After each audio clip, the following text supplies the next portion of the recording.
So we're doing Muay Thai shit for self-defense, and we're gonna be doing this spearing elbow, or I call it a shield bash, because I'm a Dungeons and Dragons nerd, and also we have our shield block, which you can see our video on that, but like it's our shield that we use to defend ourselves, and you know, it's an elbow. So what's cool about this elbow is it's basically our fighting stance weaponized. So we're in our fighting stance just like this. I'm gonna take this elbow, you can drop this hand down so that people can see. Take this elbow right here, and I'm just gonna dive forward and smash that elbow into him. Common mistakes is people wanna lean. Everyone wants to lean because they don't wanna commit. I need to take my whole self over there.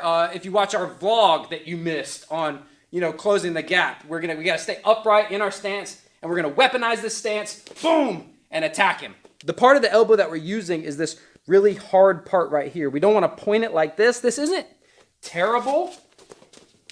That's not the worst. And if you think of like a crashing entry, right? That's not the worst thing you can do, but we're creating a very rigid, built-in defense, offense, just all around, great structure to attack with.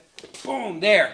Targets, obviously, the face, boom, up into the nose, chin.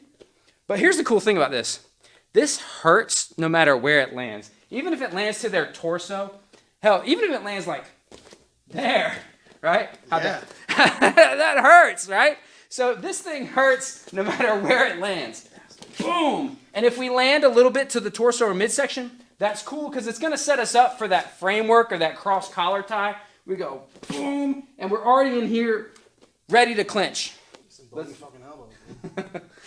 All elbows are bony. Who has elbows that are not bony? This attack is super surprising. It messes with their depth perception. You know, when you launch a punch or a kick, there's like some shifting and moving that sort of telegraphs what you're doing. I'm basically like just shadow stepping towards him. Just like fucking teleporting right through his guard. This attack splits that guard wide open. You can even go from wrist control, which you've seen in our video on the unblockable elbow. If I've got wrist control either on the outside or on the inside wrist control, I'm just gonna dash forward and land this elbow. Even if they do like they're really trying to stop, whatever we're doing with their hands out, right? This can penetrate all of that. Even if he manages to get his hands between you and he sort of blocks it a little, boom, like this, you can use this hand now up top and just clear everything out. So you can land a punch, land an elbow, right? Trap everything, land a headbutt. It sets you up for a dominant clinch position. So here's the footwork for this thing.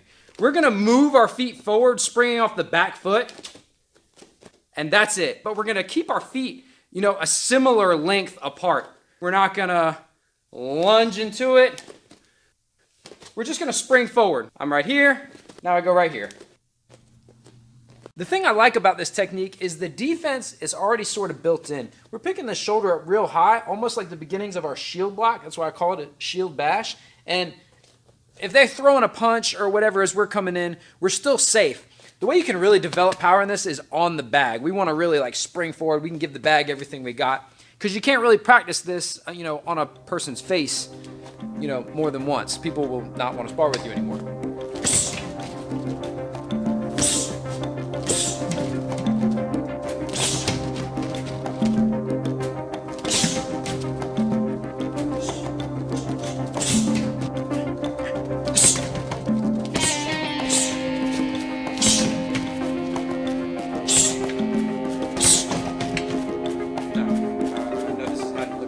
I didn't do an outro.